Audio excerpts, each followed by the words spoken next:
ancient humans never did anything instead of sports? That question has the arrow pointing the wrong way. Long before stadiums, before rules, before a single ball was ever thrown for fun, the throwing, the chasing, the hunting in packs was already here, and none of it was play.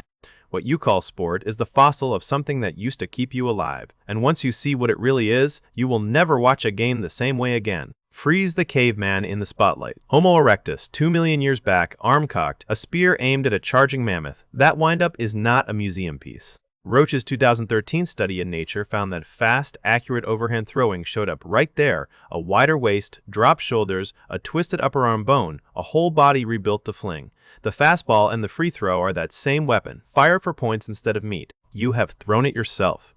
And the weapon is still inside your shoulder. You just cannot watch it fire. Slow down a quarterback's windup. It looks like flourish. It is loading.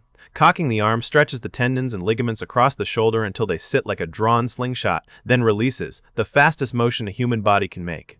The caveman did not throw harder with bigger muscle. He grew a catapult, bolted where no eye can see it work. And that catapult only mattered because the legs were being rebuilt to chase.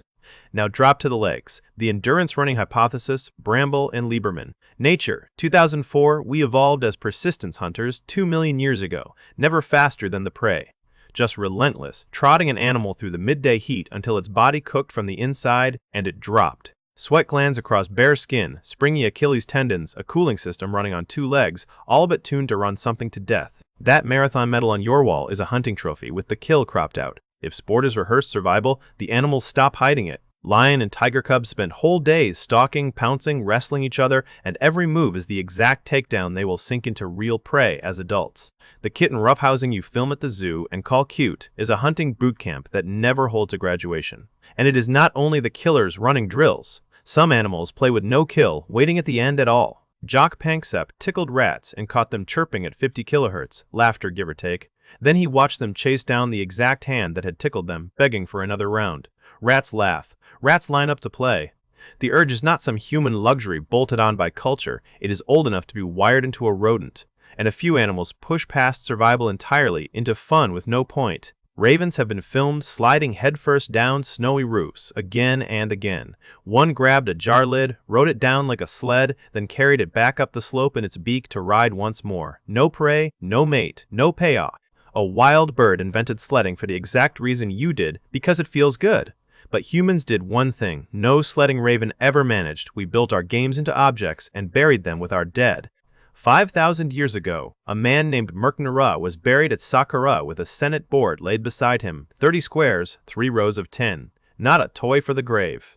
The Egyptians believed the game was the soul's own road through the afterlife, and they sent it down into the tomb so the dead man could keep playing his match against the gods. The board game was never just a pastime, it was rehearsal for eternity. Other ancients did not bury their bragging, they carved it straight into stone. At Olympia sits a sandstone block of 103 kilograms, about 315 pounds, grip grooves worn into the top, an inscription cut in the early 6th century BCE, Bivan, son of Fola, lifted me over his head with one hand. Read it again!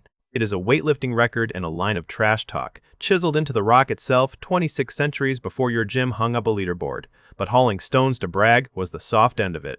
Most of these games were the army, practicing to kill. Here, the disguise slips. In 520 BCE, the Olympics added a race called the Hoplitodromos, 1 stadium lap and a helmet, greaves, and a bronze shield of 7 kilos or more. It wears the costume of a foot race.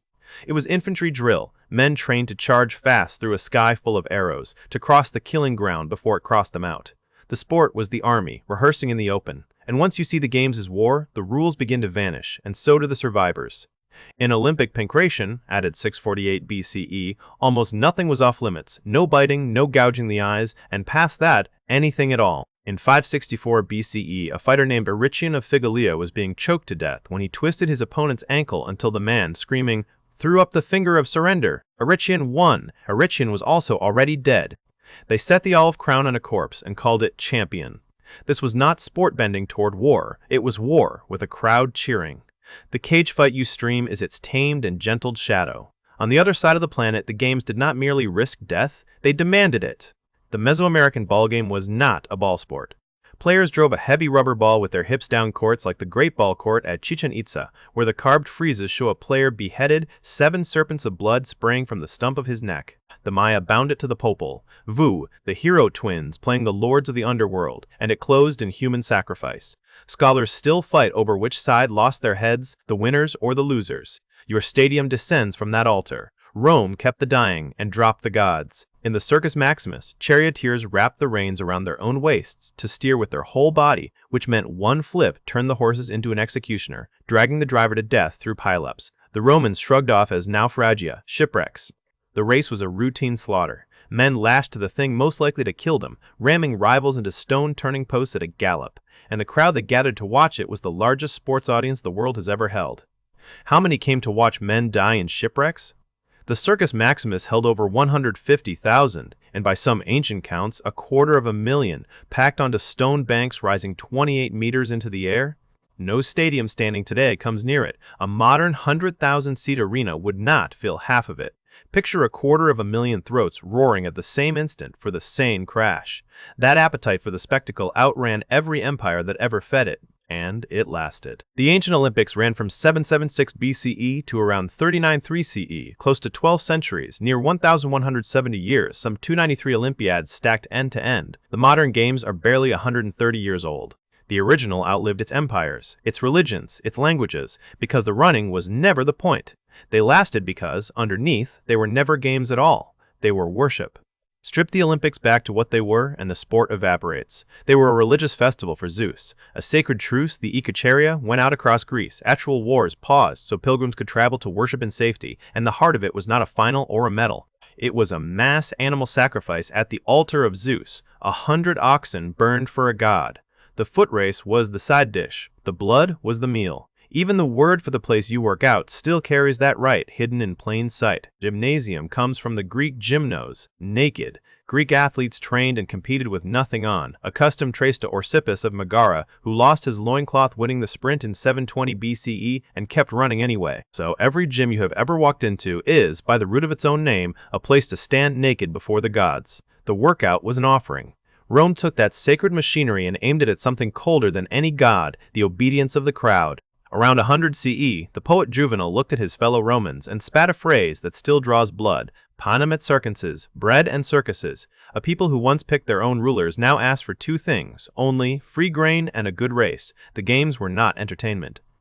They were a control panel, a way to keep a whole population fed, distracted, and politically asleep. But a crowd you can lull to sleep is a crowd that can also wake up and burn the city down. 532 CE, Constantinople. The rival chariot factions, the blues and the greens, sports fans, quit fighting each other, fused under a single chant, Nika, victory, and turned as one on the emperor. The riot torched half the city and came within a breath of toppling Justinian himself. Tens of thousands lay dead before it burned out.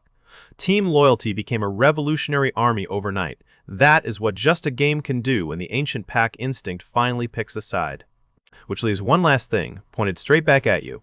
You will never throw a spear at a mammoth. You will never run an antelope to death across open grass, never cut down a rival on a stone altar to feed the sun.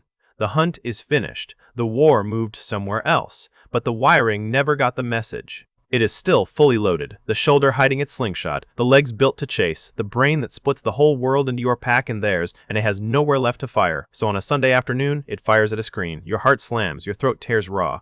And you call it nothing, just a game. It was never just a game. It is the oldest part of you, still hunting, in a world that ran out of prey.